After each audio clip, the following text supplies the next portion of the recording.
Yang saya hormati pengelola acara Bunda Haya, Profesor Priyatno,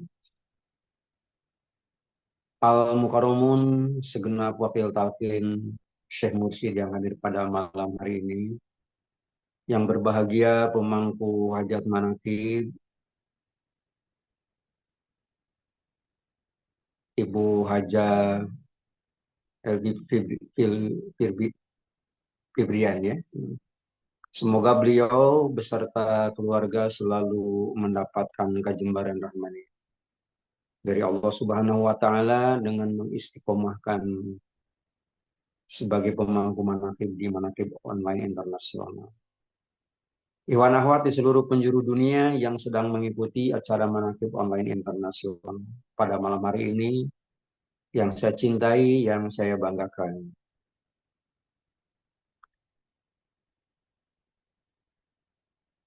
Saya khususnya juga termasuk Bunda Haya itu pada hari ini ikut bersama dengan Pengarsa Abah pada acara Manakib Safari Manakib di Provinsi Banten. Safari Manakib di Provinsi Banten dilaksanakan di 3 titik. Yang pertama di Pesantren Peradaban Dunia Jagat Arsh, kemudian di Masjid Al-A'raf di Rangkas Bitung, ibu kota Kabupaten Lebak, dan yang ketiga yang terakhir ada di Masjid Agung Al-Bantani di Komplek Perkantoran Gubernur Provinsi Banten. Kalau sekedar mengerucutkan di 3 tempat itu, yang mulia Pengarsa Abah menekankan pentingnya kita mengamalkan ajaran-ajaran Thorikoh itu bukan hanya untuk mengatasi berbagai persoalan hidup selama kita hidup di dunia.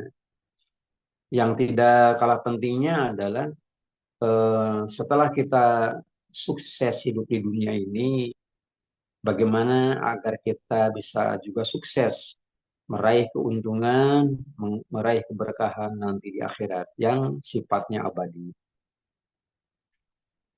Pada saat kita memasuki bulan Rabiul Tsani, di dalam kitab Wadul Syuhur itu kan dikaji setiap huruf yang ada huruf yang ada pada bulan tersebut itu berdasarkan alfabetis di nama bulan Hijriah. Rabiul Tsani ini kan hurufnya ada 10 dan tiap waktu, tiap hari dibahas oleh para ahli tentang makna yang terkandung di dalam bulan itu, di dalam bulan Rabiul Tsani. Pada kesempatan ini saya ingin menambahkan otomatis kan dalam artian materi intinya sudah dibahas oleh orang lain. Yang namanya menambahkan paling tidak eh, saling melengkapi, bukan berarti yang awal ngebahas itu tidak ataupun kurang baik ataupun kurang sempurna, tidak begitu. Tetapi dalam keilmuan apapun kita bisa memberikan kontribusi dilihat dari berbagai disiplin ilmu yang kita ketahui.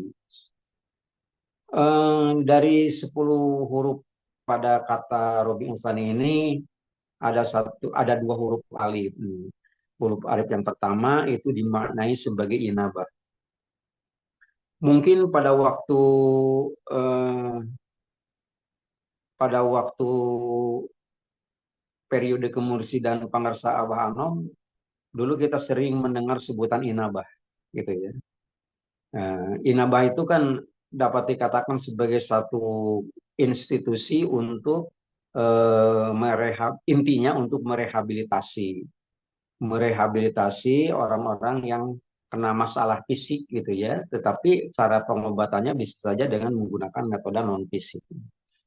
Dan itu sangat berhasil dan salah satu keberhasilan yang dipuji oleh negara adalah di mana eh, ajaran TKN ini bisa memberikan kontribusi di dalam memberikan kesehatan, pencerahan, kemudian apa namanya, bukan merehabilitasi ya, merehabilitasi orang-orang yang sempat terjatuh ke jurang yang tidak baik. Kata inabah itu sebenarnya kan juga disebutkan di dalam Al-Quran. Tepatnya pada ayat yang ke-15 dari surat Luqman. Surat Luqman ayat yang ke-15 menyebutkan bagaimana caranya kita memaknai inabah. Secara harfiah inabah kan artinya kembali, mudik. Jadi yang namanya inabah itu artinya mudik. Kalau diartikan sebagai mudik, sudah barang tentu kita ini sedang ada dalam perjalanan. Pengertiannya kan begitu. Sedang ada dalam perjalanan, sementara perjalanan yang kita lakukan itu sendiri ada dua kemungkinan, bisa memberikan kebahagiaan bagi kita. Yang kedua, bisa saja malah kita nambah derita. Nambah derita dalam artian fisik kita bisa capek, ya, kemudian hasilnya juga kurang memberikan kegembiraan bagi kita. Itu bisa terjadi dalam fakta di lapangan bisa begitu. Namun baik yang merasa bahagia pada waktu di perjalanan ataupun yang kebalikannya merasa sedih karena satu dan lain hal, itu semuanya itu harus kembali ke kampung halamannya. Nah, dimaksudkan dengan kembali ke kampung halamannya itu sudah barang tentu dalam kajian agama adalah kita kembali kepada Allah Subhanahu wa Ta'ala. Jangan kemana-mana. Kalau kembali harus kepada Allah Subhanahu wa Ta'ala. Inna lillahi wa inna ilaihi raji'un. Kita berasal dari Allah dan kembali pun harus kepada Allah. Gitu. Itu kan persoalannya. Namun terkait dengan kata inabah itu, bagaimana agar kita bisa apa ya, agar kita bisa sampai ke tujuan akhir itu tanpa harus mengalami kendala di perjalanan pulang. Perjalanan pulang kan tidak semuanya lancar di perjalanan, gitu ya. Nah, kita melihat kondisi di lapangan zaman sekarang aja kan bisa terkendala karena macet, bisa terkendala karena cuaca buruk, macam-macam. Yang ujung-ujungnya akan memperlambat sampainya kita ke eh, tujuan akhir dalam artian ke kampung halaman.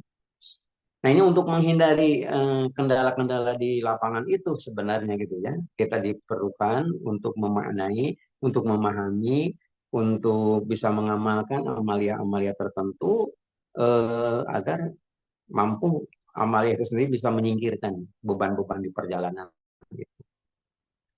Nyupir juga kalau terlalu lama di perjalanan bisa bisa merasa membosankan, mengantuk, itu bisa celaka gitu. Nah, mungkin di antara kita punya pengalaman masing-masing tentang itu. Gara-gara perut kosong juga terkadang di perjalanan itu nyupir ya tidak bisa konsentrasi dengan baik. Nah, makanya diperlukan bagaimana caranya agar kita kembali ke kampung halaman kita nanti itu dengan kondisi menyenangkan. Dengan kondisi menyenangkan, otomatis kan kita perlu apa ya, perlu guide, ya, perlu guide. Jangan dulu percaya kepada Google Map yang terkadang apa sih memberikan apa sih pengarahan, mengarahkan kita, tapi ujung-ujungnya kadang-kadang kita malah tersesat. Tersesat dalam artian diarahkan ke jalan yang lebih kecil yang tidak mungkin kita bisa melalui. Kira-kira semacam itu. Surat Luqman ayat yang ke-15 mengatakan, wattabi sabila man anaba ilayya. Kalimat apa gitu? Summa ilayya marji'ukum. Jadi kalau memang kita merasa khawatir, belum hafal benar jalan, gitu ya. Itu panduan terbaik adalah wattabi man anaba ilayya. Jadi ikuti saja. Ikuti saja petunjuk arahan orang yang pernah tahu jalan itu. Yang tahu jalan itu adalah guide dan guide-nya harus profesional. Gitu ya. Bukan hanya menguasai medan di lapangan, tapi karena memang sudah pernah tahu tujuan akhir dan berkunjung ke sana. Nah, meskipun bukan menjadi tempat akhir Untuk saat ini tidak, tapi paling tidak tahu. Jadi kendala-kendala di lapangan berbentuk apa, umpamanya itu selalu melalui tanjakan, dan tanjakan kemiringannya berapa persen, kemudian kapan kita harus ngoper ke gigi dua, macam-macam itu akan diberikan oleh guide yang berpengalaman semacam itu. Kapan kita ngoper kopling ke gigi dua dan sebagainya, ada pada titik-titik tertentu. Ada harus berjalan lambat, tapi ada juga yang harus berjalan kencang. Itu indahnya gitu ya, guide yang berpengalaman semacam begitu. Nah, ternyata wattami sabila man anaba ilayya. Ikuti olehmu jalan petunjuk orang yang sudah pernah kembali ke sana. Gitu. Jadi karena ini masalahnya dalam masalah destinasi akhir perjalanan kita kembali pulang, otomatis kan yang dibutuhkan oleh kita adalah jalan pulang itu, jalan pulang.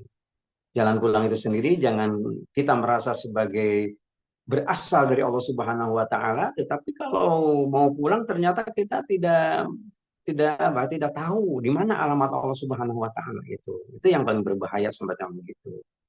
Nah, jadi yang dilakukan diberikan penjelasan oleh Gaet dalam hal ini adalah Syekh Mursyid adalah eh, ternyata memang kita ini yang diperlukan oleh kita adalah tiket terlebih dahulu, gitu ya. Apalah artinya kita mempersiapkan segalanya kalau memang kita sendiri tidak memiliki tiket. Nah, tiket ini yang mahal. Tiket ini ternyata dalam bentuk apa namanya? Dalam bentuk satu pernyataan dengan sebutan talqin zikir. Itu tiket. Tiket yang akan membawa kita ke kampung halaman. Begitu. Apabila kita sudah memiliki tiket itu, yang harus kita perhatikan adalah pertama tiket itu jangan hilang. Kalau tiket hilang, kita lupa nyimpen, karena kita teledor nyimpen, karena merasa belum digunakan, itu bisa berbahaya. Itu yang pertama. Yang kedua, merawatnya. Mungkin kita ya dalam artian karena masih agak lama, umpamanya ada orang berpikiran santai saja umpamanya. Sebenarnya tidak begitu. Berbeda dengan amaliah-amaliah yang lain.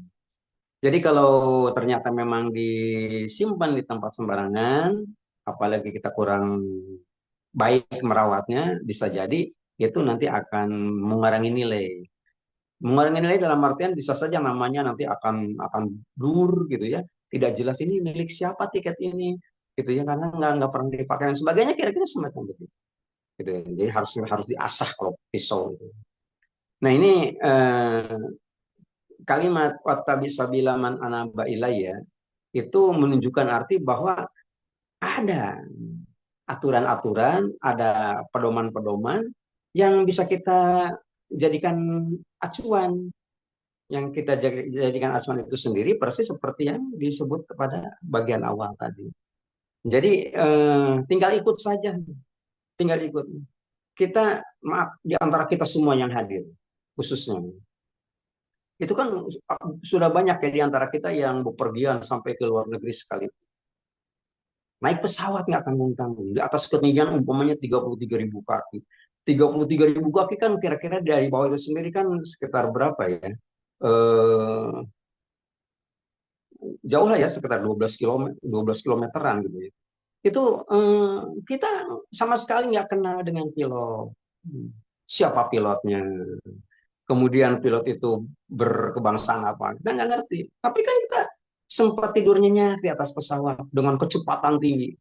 Kadang-kadang kecepatannya kalau arahnya arah ke Saudi Arabia itu ada yang sampai 1.000 lebih ya, 1.000 yang pernah saya alami itu sampai 1.050 kilometer per jam kecepatan pesawat itu sendiri. Itu tapi kita bisa nyaman, santai, nggak ada kekhawatiran, khawatir salah salah jalan umpamanya gitu, salah tujuan atau barangkali terjadi sesuatu di tengah perjalanan kan nggak pernah merasa ragu-ragu. Karena apa? Karena kita yakin bahwa pilotnya adalah berpengalaman. Gitu. Berkendaraan umum yang lain juga begitu. Kita bepergian keluar kota dengan menggunakan jasa kendaraan umum. Sebut saja semacam bis umpamanya. Kita kan nggak kenal siapa supirnya, orang mana, dan lain sebagainya. Tapi karena terampilnya apa ya, apa ya, membawa bis tersebut, orang berkeyakinan gitu ya. Orang berkeyakinan bahwa orang ini baik dan bisa kita hidup bisa nyaman di perjalanan. Meskipun kita nggak kenal, tapi kan kita bisa menikmati tidur, ngantuk, macam-macam gitu. Gitu ya. Itu yang dibutuhkan semacam begitu. Jadi wata bisa bilaman anak ilaiya. Jadi orang-orang yang sudah pernah pulang ke sana itu sendiri, kecepatannya berapa dan sebagainya itu sudah sama-sama kita ketahui. Nah, di dalam bertoriko juga semacam begitu, gitu ya. Jadi dalam artian kalau kita mau kembali ke Allah Subhanahu Wa Taala, kita perlu punya tiket. Tiketnya adalah parkir tiket. Kita semuanya udah punya, gitu ya. Kemudian kan kadang-kadang karena perjalanannya jauh, itu kan kita juga perlu bawa bekal. Paling tidak untuk di perjalanan. Kalau bekalnya buat nanti, barangkali kita punya persiapan lain. Tapi kalau untuk di perjalanan kan kadang-kadang kita pengen ngemil, pengen beli ini, pengen beli itu, pengen makan sebagainya itu dibutuhkan. Nah, dibutuhkan itu sendiri kalau memang guide-nya berpengalaman itu. Oh, nanti kita istirahat di sana. Di sana itu sendiri tempatnya luas, kemudian kita bisa melaksanakan aktivitas apapun santai, memberikan refreshing kepada jiwa kita sambil cari makanan-makanan ringan. Ya, itu amalia-amalia sunnah itu adanya di situ. Gitu ya. Jadi setelah diberikan arahan oleh Syekh Murisi semacam itu ya. Memangnya kan harus punya guide yang berpengalaman semacam begitu karena kalimatnya summa ilayya marji'ukum, hanya kepadaku harus kembali gitu ya, dalam artian kalau ternyata memang nanti ada guide yang membawa kita umpamanya arahnya muter-muter malah terkadang tidak sampai ke tempat tujuan, itu kan bahaya yang begitu. Kalimatnya kan summa ilayya marji'ukum, hanya kepadaku kau harus kembali. Nah, karena hanya kepadaku kau harus kembali, otomatis tidak ada pilihan lain bagi kita kecuali kita mengikuti orang yang sudah pernah ke sana.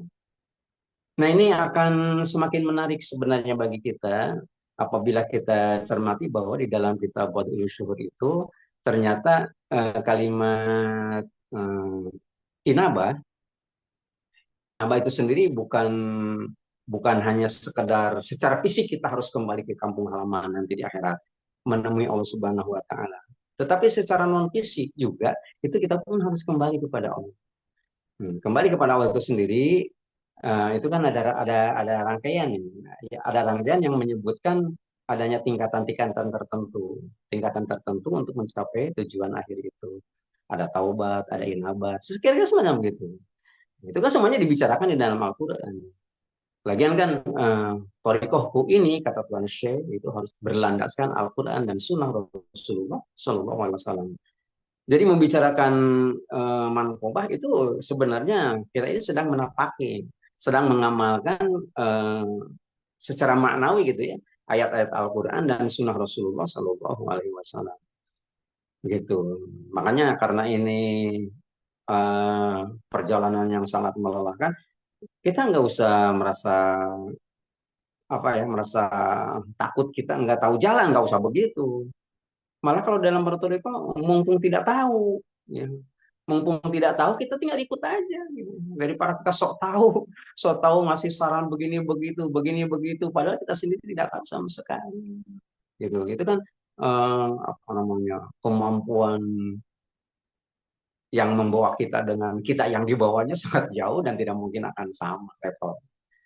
Nah, jadi pada dasarnya huruf alif pertama pada kata Robi Usani ini dimaknai di dalam kitab Fadhilus Syukur oleh Yang Mulia Pengarsa Abbas sebagai mursyid kita, guru agung kita, yaitu sebagai inabah. Sebagai satu titik, di mana titik itu sendiri adalah satu, sebut saja satu institusi yang akan yang kita tuju gitu ya. Yang kita tuju itu sendiri ada beberapa komponen yang harus kita persiapkan. Pertama harus ada tiket, yang kedua harus bawa bekal dan sebagainya. Kalau kita menyiapkan bekal sementara kita lupa menyiapkan tiketnya juga salah. Dikatakan salah karena memang surat Fatir ayat yang ke-10 itu mengatakan lain. Ayat ke-10 surat Fatir itu kan kalimatnya sederhana ya. Ilaihi yas'adul kalimut thayyibu wal amal sholihu yarfa'u. Jadi ilahi yas'adul kalimut thayyibu. Kalimah thayyibah la ilaha illallah itu yang akan melesat langsung menuju Allah Subhanahu wa taala, menuju destinasi akhir gitu ya. Itu kalimat thayyibah tuh yang akan membawa kita ke sana. Nah, sementara amalia-amalia yang lain, ada sholat, ada zakat, ada puasa, ada haji, ada umroh, ada sedekah, ada senyum, macam-macam itu ikut dari belakang. Wal amal yarfa'u diangkat, diangkat. Nah, karena diangkat, otomatis kan harus ada yang angkat. Ditarik harus ada yang narik, gitu. Dibawa itu harus ada yang membawa, gitu. Makanya tidak mengherankan apabila ternyata kita menapaki jalan yang memang sudah digariskan oleh Allah Subhanahu wa taala dan Allah menentukan harus mengikuti orang tertentu yang sudah pernah ke sana, tidak ada jalan lain kecuali kita harus mengikutinya. Nah, mengikuti itu sendiri adalah melalui satu jalur utama, talqin zikir. Demikian, meskipun tidak terlampau sistematis, mudah-mudahan bermanfaat bagi kita. Paling tidak kita bisa tahu apa yang harus kita lakukan dan apa yang harus tidak kita lakukan agar hari ini bisa lebih baik daripada kemarin. Mengamini doa paten yang mulia pengarsa Abah sebagai musyib guru agung kita. Allah berkahi semuanya. Allah berkahi segalanya. Allah berkahi selamanya. Dengan karomah guru agung yang mulia pengarsa Abah al-Sudiyallahu an wa qaddasa sirah al-Fatihah.